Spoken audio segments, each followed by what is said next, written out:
Welcome to the Coming Clean podcast with your host, Peter O. Estevez. Hit a dash in my position, you will never last. Real talk, I had to get it from the mall. Real talk, now I'm vibing with a bankroll. Cash. Hello and welcome to a new episode of Coming Clean podcast. You know, today we're gonna switch it a little bit. I have an incredible gentleman, Norman Stone, who is an executive producer, a director. Norman is a highly acclaimed, multi-award-winning TV and film director, producer of drama, documentary films. He has 2 Emmys, 2 BAFTAs, and a numerous of other accolades. Norman is the CEO of Scottish-based independent film TV company, 𝗦𝗨𝗕𝗏 Productions, and a 47 years in filmmaking. His story, however, caught my attention when he produced a film about addiction and recovery called The Final Fix. And as you can tell from the title of the film itself, it not only caught my attention, it intrigued me deeply because, as my audience well knows, I've been sober and in recovery for a little over 20 years. And I have had an incredible journey in recovery. And I think it's selfish to not be able to share any type of solution or possibility to a solution that is out there. The interesting part about Norman Stone, that he's across the pond. He is in Europe, in London, to be exact. And he took a great interest in creating a film about addiction, opiates, to be specific, in America, in Kentucky and in Virginia. The Final Fix. Norman, welcome, and thank you for joining us today. It's great to be here. Very interesting. Thank you. Norman, I guess my first question, and one that would pique the interest of our audience, of our community, would be, you're a gentleman that has never had any addictions. Why would you be interested in doing a documentary, particularly in America, about addiction? That's a good question. And it is a good story, but once you come across it, okay, years ago in the 70s, I was finishing film school. I needed a job. The BBC was the only way you could get a job at that time because of the unions. I went and visited a fellow filmmaker, an older man called George Patterson, who I'd met. And his wife turned out to be a doctor who got an award from the Queen, was very well respected, did all this wonderful charity hospital stuff. So I went round for a cup of tea, as we do in Britain, and I was sitting next to a guy with a sort of a frizzy haircut and 2 little electrode wires coming down either side, who said his name was Eric. And we chatted away, and we had a nice cup of tea, and I went my way, and I discovered that was Eric Clapton. I didn't even recognize him. He changed, the rock and roll guitarist. Okay. And I didn't even recognize him. And it turned out that George, the filmmaker's wife, had this new treatment that she claimed got people off addiction. Well, when you come across that, Eric Clapton isn't a bad person to accidentally meet, but you see him come off too. He came clean. And I wanted to get into films on broadcast. And I went to the BBC, and my pitch went something like this: Eric Clapton, Eric Clapton, Eric Clapton. And they said, hey, let's have a film. And he didn't even appear in the finished film. That was a strange thing. But I was hooked on the idea that, my goodness, could this work? What she claimed in those days was, in 10 days, you will leave your addiction with minimal discomfort and no more cravings. Now, you might as well say the moon is made of green cheese. I knew some addicts and people who were substance abusing at that time. And you know, it's just not an easy thing to say. So I said, if I make a film for this, the BBC were now keen, I will show it if it works, or I'll show if it doesn't work. And I wasn't persuaded fully that it would work, to tell you the truth. And I made that film. It was called Off the Hook. And basically, it did work. And the man that came off, I had never met him before. He was recommended by a doctor. He was going downhill fast, couldn't give it up, would reckon to be dead soon. He's still alive and well today, still clean after 40 odd years, which is pretty good proof, if you think of it that way. And he's great. So let me, we're talking back in the 70s, just to kind of recap.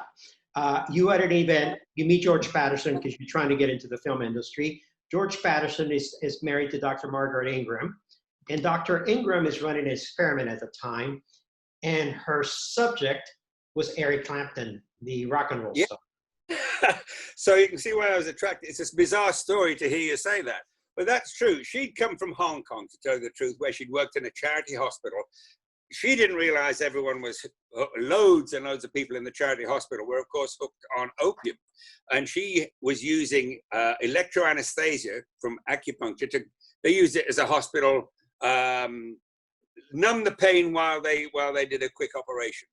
But in post-operative checkups, these people said, ever since you use the needles, doctor, I don't smoke opium anymore.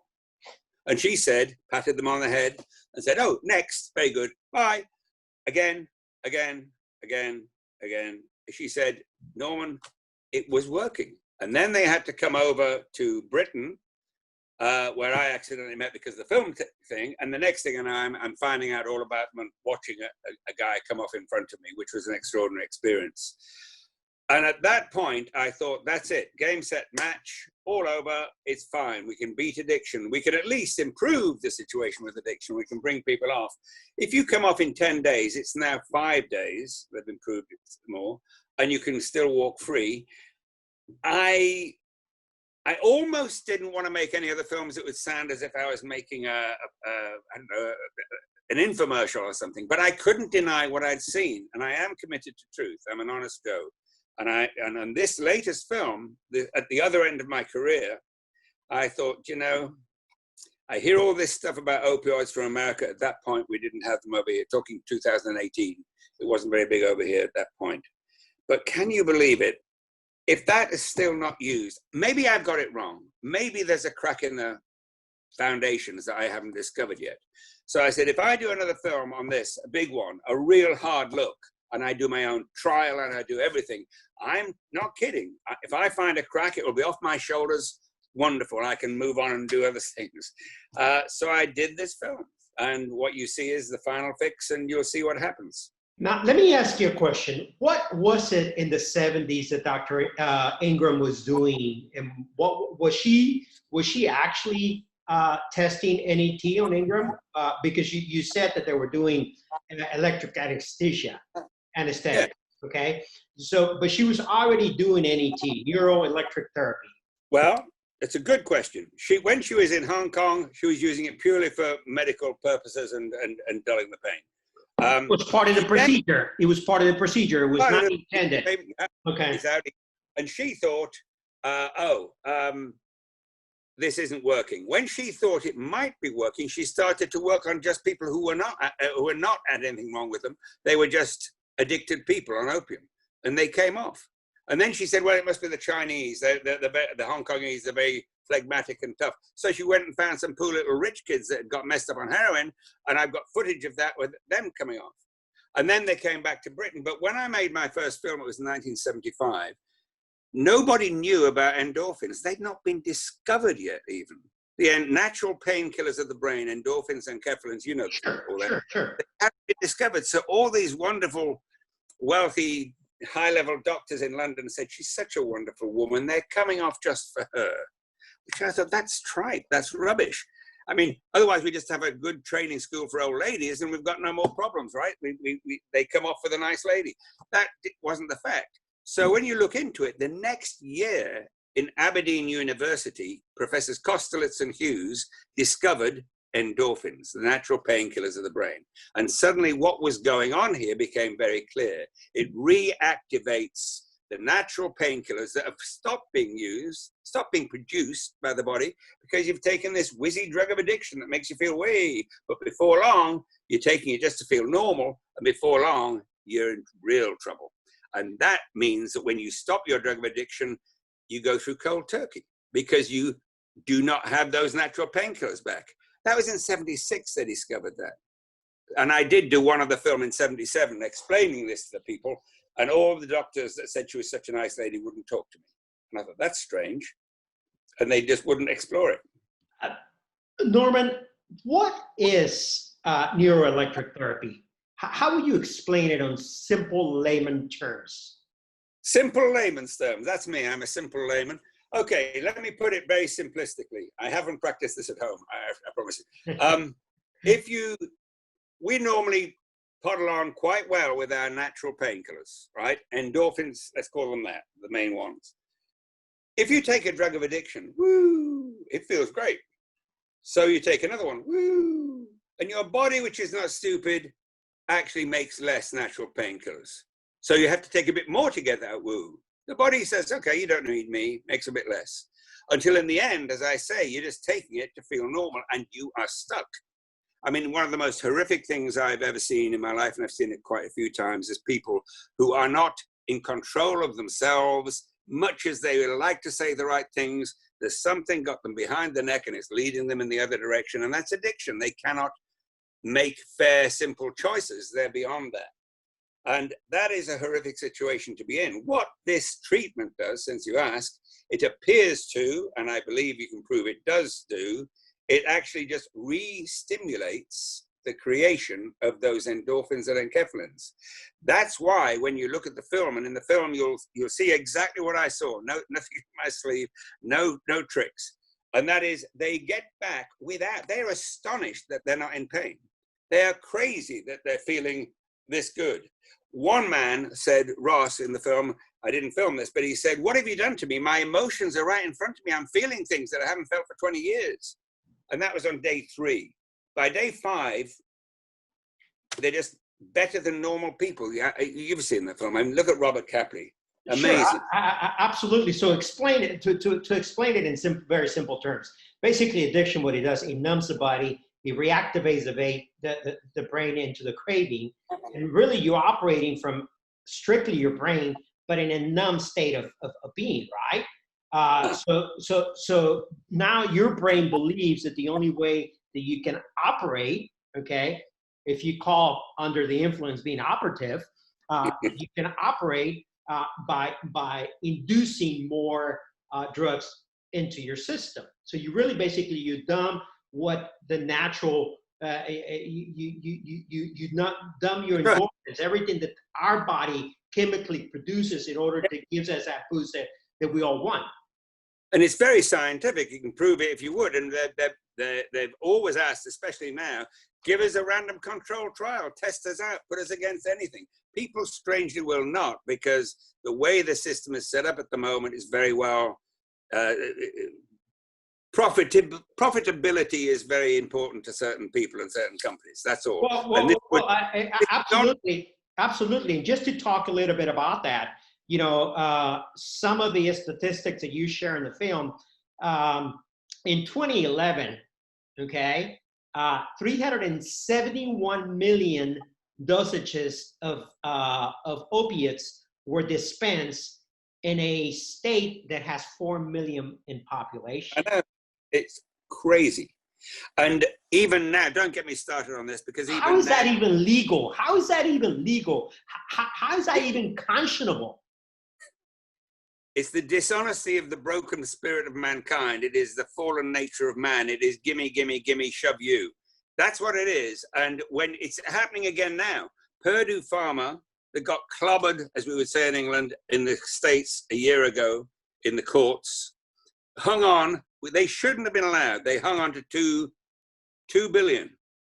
2 billion, only a little 2 billion. They've taken it to India, and they're now doing exactly the same they did on America to the young and rising race of wealthy India. That's what they're doing with it right now. They also happen to have the copyright onto a Suboxone thing as well. So they're coming back in saying, oh, well, you need this, you need this.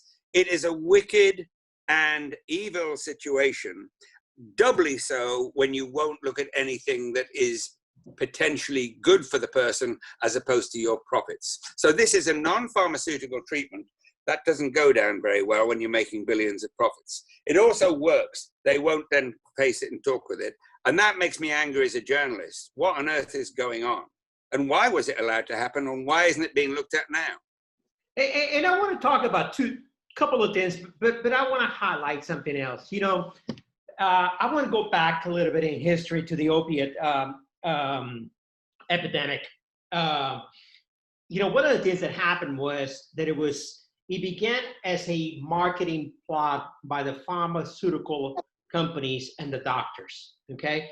You have pain, you numb the pain, and this is fine and it's not addictive. So very early on, the drug was promoted as a non-addictive drug, okay? Sure. You know what that was based on? Do you know what that was based on? No, tell me. Okay, well, when they say, do you know that less than 1% of people taking this drug stand a chance of getting addicted? They quoted a famous medical magazine. If you look to where that was, it was some wacko who wrote a letter from the letters page saying, in my opinion, less than 1% of people probably get addicted. Now that, they may have even written the letter themselves, I don't know, but this was quoted as if it was some great medical statement. It was from the wacko letters page. And they successfully went forward with that and ended up with 14 billion at least and killing 400,000 at least, all for profit.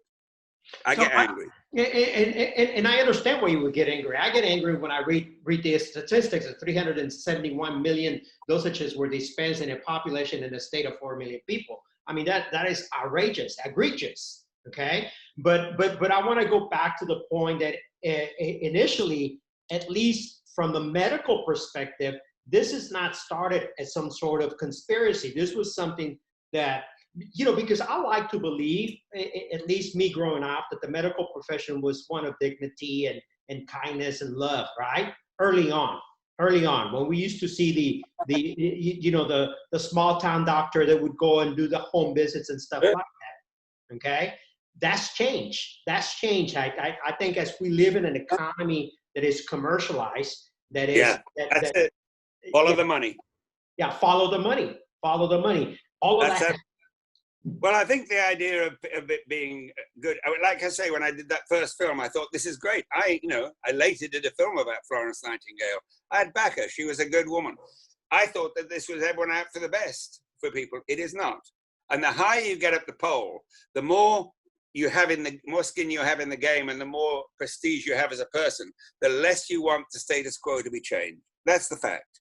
So why, when this has been asked at the FDA since 1978, it has never hurt anybody, it has only helped people, why, as a journalist, I have to ask, is there no inkling of actually helping? They're still sidestepping it, tripping it over, ignoring it, still. Well, it could have a little something to do with money.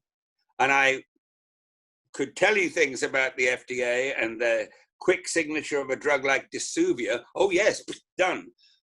Which you are not even allowed to open in a room with children, this pack, in case they die because you opened it with this drug in it.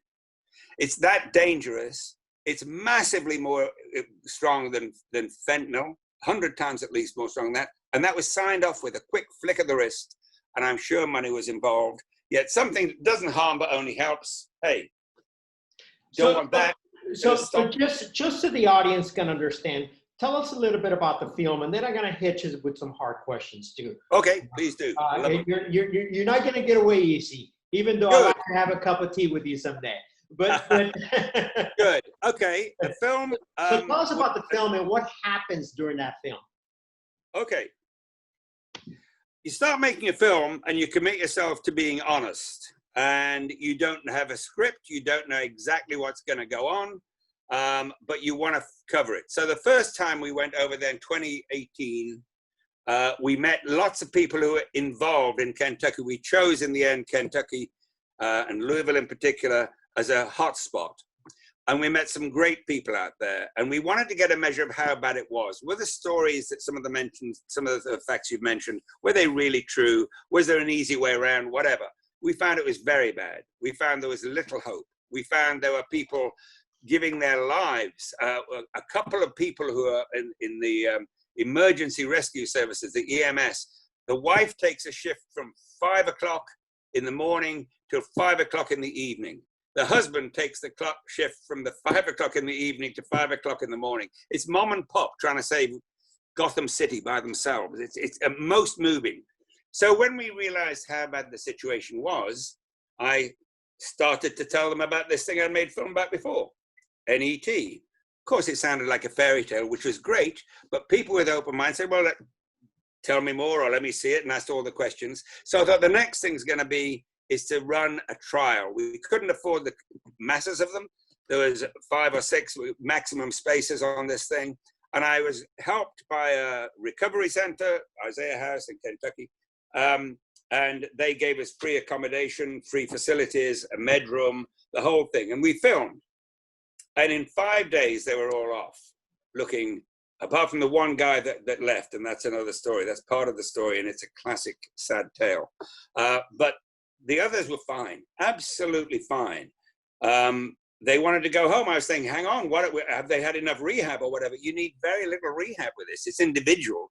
Some may need more than others. They went. They're still fighting fit and wonderful, humorous people today. So we showed it and happened. Then we brought in, during that, skeptical medical. Let me stop you right there for a second, because there's a lot of the community here. There's, in the last 5-10 years, certainly during these times where the internet has exploded and social media has exploded, there has come about multiple ways of recovery, okay? Anything from self-recovery. Of course, you and I talked earlier before the podcast about, there's Alcoholics Anonymous, there's 12-step programs, there's rehab houses. There's a slew of recovery out there today, okay? Self-imposed recovery, whether it works or not, is all to be determined, okay? But there is certainly a new way for how people see recovery. I have my own opinions of it. I've been sober 20 years. But one thing that was taught to me very early on in recovery, okay, was that a 12-step program helps you stop the drinking, okay? But then you have to maintain your recovery in order not to relapse, okay? So if you do not perform a series of rituals or your 12-step program, in fact, in recovery, you are taught that the 12-step programs never end. You finish them, you do them again. You finish, you do them again. And we talked about service work, and we talked about, I'm going to be perfectly honest with you. I think that once you recover, okay? But that's just my personal opinion. I do think that as a human being, I have a responsibility to maintaining my well-being, okay? Because I have some glitches that I need to handle on my own, okay? But I actually just finished telling me right now that after 10 days, 5 days, whatever number of days, these people were well, and there's no... 5 days. And here's the weird thing, and this is the kicker, and people will be quite within their rights to think that this is nuts, because it sounds nuts. Anyone who knows about addiction of any sort, it sounds nuts. The real kicker in this is that after you are bright-eyed and bushy-tailed and you're through with minimum discomfort, if anything, of pain, didn't see much pain at all in filming, it takes away the cravings. Now that little sentence, if that is true, it's dynamite. I have filmed it, watched it, tried to get every angle on it, asked the questions on it. From far as an outside observer is concerned, it is true. The cravings go. What they say, the people that run this thing say, we take away cravings and give back choice. That's an interesting phrase. Sure. It means you didn't have choice before. Not very much of it at all there, but you take away cravings and you give back choice. When you don't have cravings, whether it's alcohol, opiates, Suboxone is an opiate, anything, whatever, they are unbelievably free, and they don't have the monkey on their back or the hunger or have to watch themselves where they go. Now that seems almost, you understand what I'm saying, almost unfair. How dare they have it that easy? I say easy. How dare they open the gate to the open countryside like that when we know it's a trauma normally, we know it's difficult. You through AA, which I think is great, but you know the problems there. And yet they are, how can I put it? They're clothed and in their right mind, says the good book. And when you're really, they are that. They are back to normal human beings. Their parents can't believe it. Their wives come back to them. The whole thing is strange because what did they do? They had a little electric stimulation. That's all it is. You can sleep with the thing on it. It's a tap behind the ear. That's all it is. And yet this thing works. Now, when that first began, electric medicine was not known about. It was certainly poo-pooed by the experts. Now we're getting an awful lot more to know that that electric medicine is working. Dr. 𝗔𝗩𝗘𝗦𝗪 over in Padua in Italy is using the same thing to get people off cocaine, just in a little electric stimulation. There are others too. I have no doubt, I mean, you can't stop history. I have no doubt that this will be fine in a few years' time. Even the natural slowness of the medical world to accept anything new, because you're doing very well on how it was, thank you very much. Anesthetic took 30 years. They were still giving people painful operations without anesthetic, saying we steer our scalpels by the quality of pain we induce. Thank you very much. Although anesthetic had been there 30 years. And then the great oak tables with the leather straps to strap down your patient stopped being ordered. It passed on. I always thought that was generational.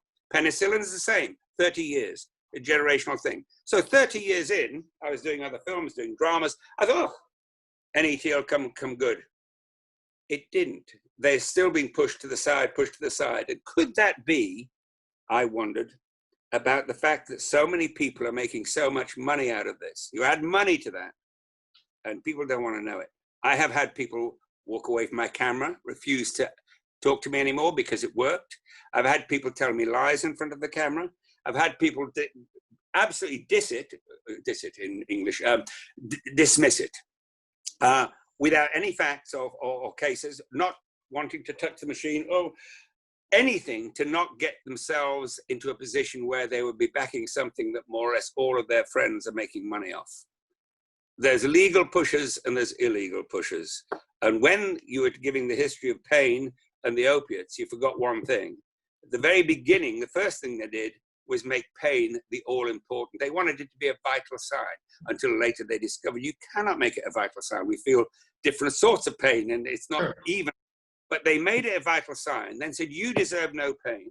And when none of us wants pain, you take this, and then in come the lies. Yeah, you'll be fine, absolutely fine. Knowing that you were going to be hooked. That's the killer. You know that you're telling lies, but you know what? You're going to get rich.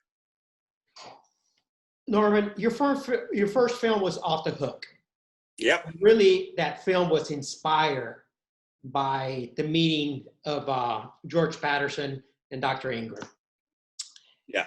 And during that time, you met 𝗟𝗘𝗓𝗦𝗕𝗏.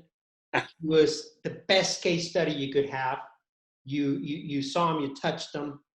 You know, today we have something that is called influencers. We have collaborations. We have where people get on Instagram and Facebook and they officially or unofficially endorse your product, and that can skyrocket you to an opportunity beyond the people's wildest dreams.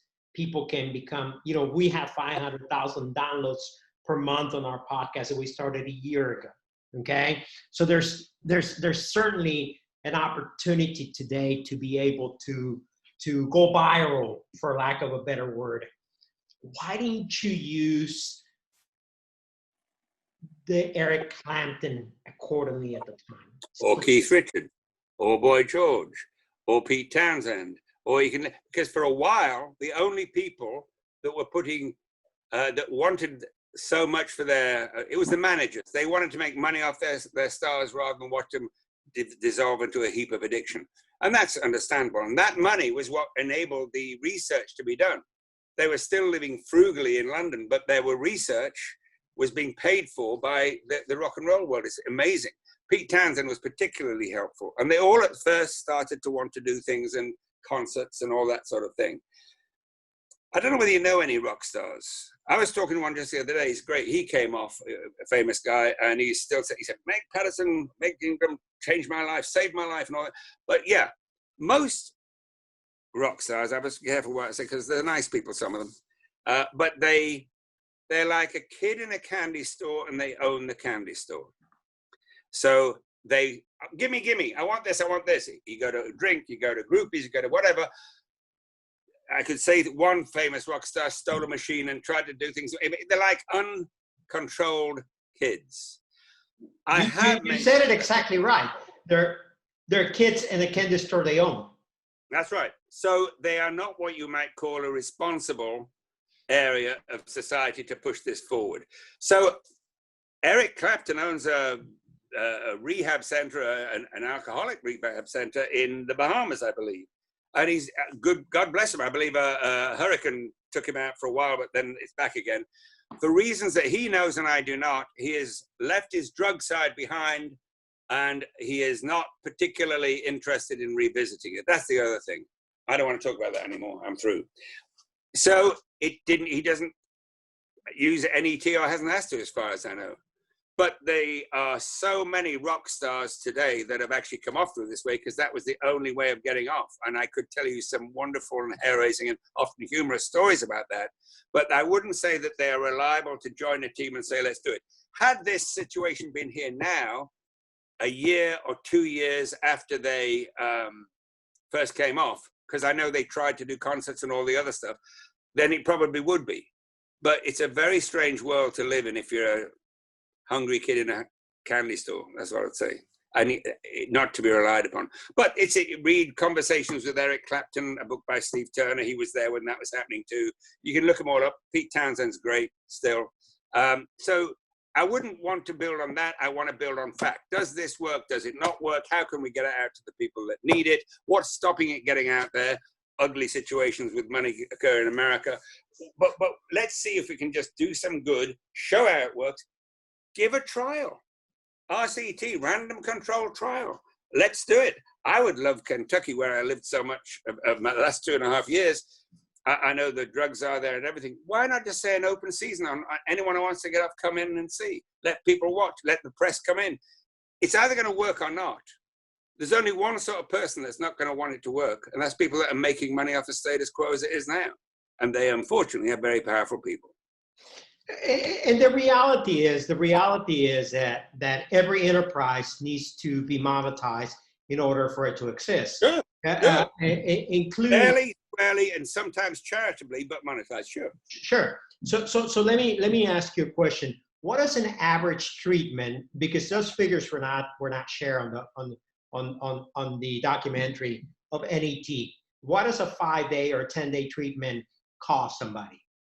See, now this is one of my problems, because I keep away from NET because I don't want to be part of their. I've got to be separate from them. So I don't know. But if Joe Winston, the man that runs NET, he's the son-in-law of Meg Patterson, Meg Ingram, he married their daughter. They would have that, but it is not much. I don't know, 5,000, 6,000, something ridiculous. The machines themselves, the little devices, cost very little to make. Yeah. They run a 1 AA battery that would last for. I would think as an entrepreneur, as a businessman, I would think from a business perspective, the average rehab facility, the average rehab stay recommended is between 21 and 30 days. And it costs you an average of $1,500 a day. So the average rehab stay is about $35,000. I know. Okay. So if you're able to get somebody completely off of drugs, okay, in minimal care, for $5,000 to $6,000, even $10,000, I cannot see why the insurance companies and the treatment facilities would not be jumping on this. You could be turning people. I mean, they have tried. I know they've tried. I know they're still trying, and I know that various people come up and want to have skin in their game. So the Beverly Hills clinics. I hope I'm not going to get sued for this, but the Beverly Hills clinics back in the 70s wanted exclusive rights, and they'd give millions on the table. I told you about Johnson & Johnson, who also tried to buy it to bury it. Yeah. Tell us about the Johnson & Johnson story, because that was one of my next questions. What happened, and why did that deal go through? Again, I was just a filmmaker working on his second film, but I know that they turned up to negotiate. They recognized that this could work. They didn't. It's not a new story. It happens all over science. They wanted to buy it in order to bury it, and George Patterson and his wife would not sell. And they said it's got to be for everybody, and it's got to be maximized. There's got to be as many people as can have it. That was 1977. as far as I recall, 78 maybe. And they wouldn't do that. But I understand the motive. If you're in there for the money, get rid of the opposition. Heavens, they're so well bound round with protection and insurance now of various sorts. It's very difficult to see how the current system will ever be replaced. You know, it's okay. I'm not against MAT if it helps people, but why would you use MAT and still make people probably like Purdue Pharma more money again if there was something that worked in 5 days, if there was something that took away the craving, and if there was something that kept working and working and working off with no pharmacy, cost minimum expense, and strangely, people turn away and won't look at it if they've got their own very happy little scam going or thing going. That to me is probably why I did the last film, because I known about this for a while, and I thought, this is wrong. And I didn't take a commission from the BBC, even though enough me I could probably have got one, because of executive producers and other people telling you what you could say. I thought, if I'm going to do this, frankly, I was very happy doing dramas and other films. I needed it like a hole in the head. And I said, if I'm going to do this, I don't want somebody with other contacts coming in and telling me what I can say or what I can't say. I will just be personally committed to telling the truth of what I see, showing what I see. And I can put my hand on my heart and say that film shows what I saw, and as honestly as I can, including good things and bad things. That was part of it. So tell me about the bad things that you saw during the film. The big bad thing for me was David, who was a fine young guy who wanted to be in politics, wanted to help people. And it wasn't exactly Jekyll and Hyde. Well, no more than addiction can be. And you know that that can be a problem with addiction. You say one thing and do another thing in spite of yourself. So he turned up to do it. He was very nervous about it. But he turned up with the other 4 late. As usual, they're taking stuff before they turn up. And he'd smuggled stuff in. And he insisted he hadn't, and he smuggled stuff in. But this device that you just tap in behind your ears is very smart. It's a smart device. It tells you when you turn it off and turn it on. And if you put that device on and then take your Suboxone, it's contraindicatory, stops both things working. So he turned it off and put it up, and they found trace of Suboxone in his system, which was strange. And it's happened before. It was sad to happen here, because if anyone had potential in life, you know, you look at someone and say, wow, he could really go places. There was this guy. And in the end, he admitted to be taking this other stuff in a dorm where the other 2 people were addicted to Suboxone and coming off as well. He knew the trial rules, which were made very clear. You can't smuggle in and start using, you have to leave. But even when he left, the people at Isaiah House, where that lent us the facility, they were wanting him to stay there too. We'll still be with you. We'll be with you. But he was deeply mentally, spiritually addicted. And he said, no, I've got to go. And he ended up, within a few days, he'd taken another overdose and didn't pull through. He'd had about 4 or 5 overdoses before that. He was at the end of the road. And it still bothers me, because he could have just stepped and done it, but he couldn't, because of what it had done to the addiction side of things. And that was one of the saddest things I've ever made a film about, but I couldn't leave him out. He was part of the story. I dedicated the film to him. Now, I saw the film, and that was a very touchy. And you know, was also touchy, the level of commitment from the EMT lady that actually encouraged him to go to the treatment. And she was very committed to his journey to recovery, and she was devastated and heartbroken when she heard the call on the radio when they made the weird. Yeah, and it was it was devastating. It was definitely devastating. You know, it's very interesting. One thing that you said a minute ago, and it touched me. You are addicted to the drug, and that contaminates your spirit. So your spirit becomes addicted. Okay. But if you come off the drug, how do you heal that spirit? How do you want that spirit? How do you heal the spirit? Heal. Well, and I tell you that, and I know you're not an expert in this film, but I'm asking you this from the question of the film producer that saw those guys, because I watched the movie. I watched the movie or the film, the documentary, and to me it's very amazing. If I would have thought that that anybody was not going to show up to the treatment, was the first two guys from the mountains, Eastern Kentucky. Yeah, Ross and. Yes, I would have thought that those were the guys that were going to, and they were not, they wouldn't. I know. Because they almost fit the social conditioning. Why I smile, sorry about that, I shouldn't, but why I smile is because I picked none of these guys. I'd never met them before. I thought if I'm going to do this, other people have got to pick them. So the EMS lady, Jen Polk, picked David. Another guy picked the two from the Eastern Kentucky. Another drug judge, picked somebody from Manchester, Kentucky.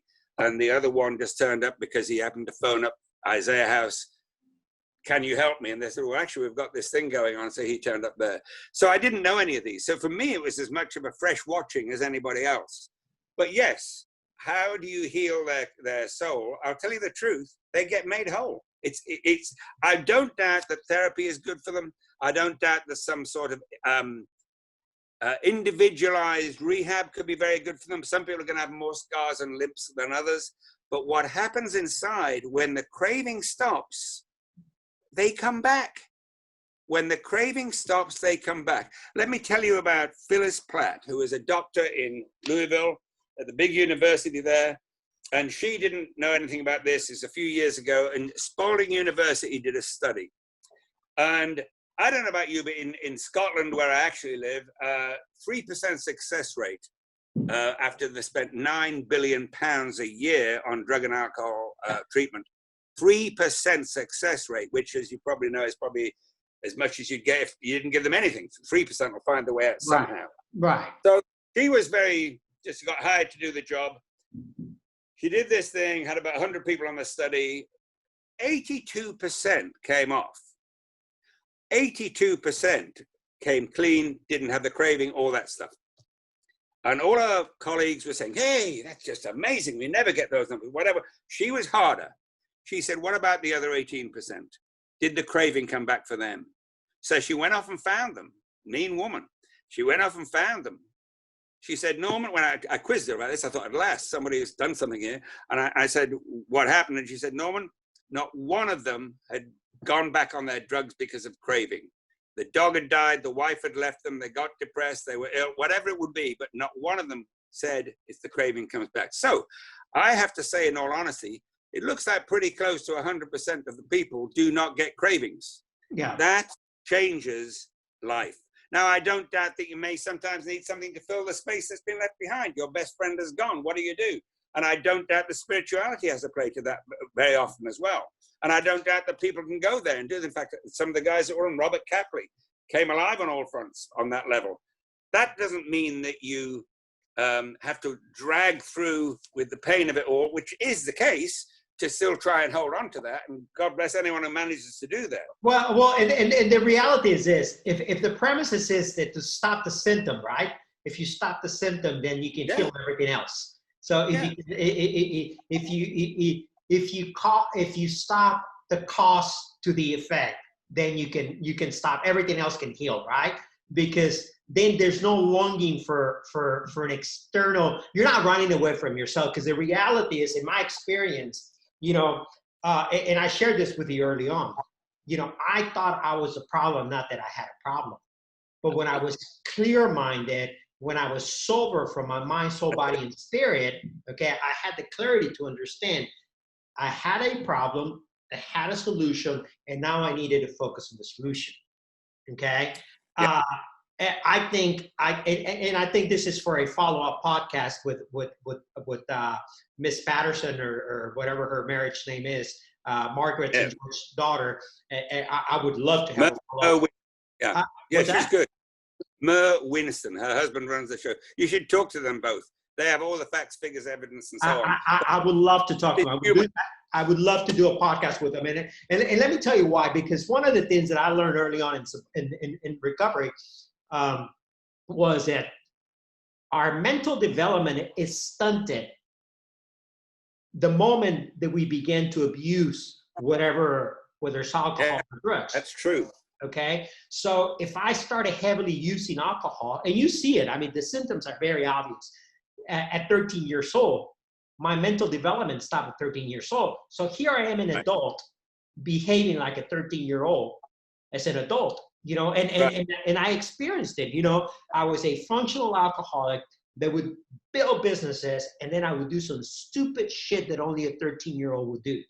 Yeah, there you go. Okay, so that is scientifically proven. Okay. Sure. It's true. So those are the kind of questions that I would like to. So what happens when this happens? Well, sometimes you just wish that you could pull people into a screen. Like now, I wish I could pull the 4 guys in and you could ask them. Look up Robert Capley on the internet. He's bound to be out there saying something. He talks to that very well. All I know is even the guy that was first off on the very first film in 1975 is still off now. He came back. We put him on an island to recover physically. Owned by Jack Bruce of Cream, Eric Clapton's thing. He went up there and he chopped wood and he herded sheep, and he came back to the city, to the same slummy part of London where he'd been before, and his pushers saw him and went driving alongside, flicking little packs of drugs at him and bounced off his chest. He kept on walking. Presumably someone's behind picking them all up. I don't know. But they see it, and he stayed clean. Now, Rehab 3 months out on a very healthy Scottish island doing all the healthy stuff. I agree, wonderful. Other times you get people, I'm sure, that need much more coaxing help and so on, because you're right. You get on heroin at 14, you don't come off for 20 years. Hey, are you kidding me? 34 and you're acting like a 14-year-old. Totally true. Sure. But this treatment, and again, please have the podcast with the people that have done all the proper research on this, it makes people whole. So I'd say pick anyone. I look Brandon, the guy that was one of the guys. He's now making a very nice living, thank you very much, as a welder, traveling around, and he gets $100 an hour or something ridiculous, and he isn't spending it on drink or drugs. Yeah. It's back to normal as we're meant to be, and it really is a tonic to watch when that happens. Well, the reality is, Norman, that addiction is the dying of the soul, mind, body, and spirit. I agree. Sobriety and recovery is a process of coming back alive. I agree. But listen, I ask you a question. I maybe did a wrong thing by making this film for 2.5 years. It's been dragging along. I haven't been paid and stuff like that. I did it because of my passion, right? So if you were me and you'd seen what you'd already seen, and then the wave of bets, I mean, imagine we had an answer to coronavirus. Why? Quiet about it, right? Or you at least ask people to look at it. That's why I did it. What would you have done? I would have taken the film to Netflix. I did. They said, no, we have already spent so much money buying things on the opioid addiction crisis, we can't possibly buy in another one, but great film, you'll have no problem. They said, next. You know what? It is a great film. And I think a lot of times you and I need to talk after the podcast at some point. Okay. But yeah, I would have taken it to Netflix. It's an incredible documentary. It's very, very well done. I think if we're talking from a perspective of there's probably some political incorrectness in the sense of it's very raw, it's very true, and sometimes that has a tendency of scaring people, like Netflix and other. Yeah, it's available now on Amazon. You can buy it or rent it on Amazon. Yeah, let's talk about that. Where can people find the film? And if they go on Amazon, the big sadness, because I'm a thrifty person living in thrifty Scotland, of course. So the fact of spending money when you don't need to is not in my nature. So you buy your Amazon deal for what, $7-10 a month or something, and then but you also have a platform where you can buy stuff for X amount of money. So this is on a platform, Amazon. You look up The Final Fix. You can rent it for a small amount of money. You buy it for a bit more than that. It's accessible to all. Do you know what's missing? We have no publicity, no money left for publicity, no money way of telling people. But thank you for inviting me on. This isn't a commercial. It's just if people do want to see it, and some people should see it, especially if you've got questions and you say, where's it been? I can't believe it. Just look at it. That's all. Just look at it. You know what? I do want to encourage people to see it, and I am going to make a commercial or a plea for people to go out and watch this film. It is called The Final Fix, available on Amazon, available on other platforms as well. We hope to be in Vudu, Apple Plus, and Google Play within 3 weeks, 4 weeks. And I want to encourage the community to go out. If you're interested about recovery, if you're passionate about the change and transformation, I encourage you to look up Normal Stone, watch the trailer, and you would be hooked to watch the film. It's an incredible, incredible film. It's worth your while. There's a lot of powerful information. How you see people in recovery come alive, those 5 case studies that they did, it is unbelievable. Unfortunately, out of the 5 case studies, there's one gentleman that obviously succumbs his life to a case of overdose. But that's just the way life is. You know, unfortunately, you know, is a choice that he made to walk away from the treatment and chose not to do it. Norman, where can people find you? Where can people find me? Yes. Are you on social media? Are you? First of all, all the information you need is probably on our website, which is thefinalfix.com. Couldn't be easier, could it? www.thefinalfix.com. If you wrote to me in my office here at 1A Productions, which is a small filmmaking company, I'm spoiled rotten, really. I get to make films I care about, and that's just wonderful. If you put office at 1A Productions, that's an S, .co.uk, you'll get to us, and that'll get to me.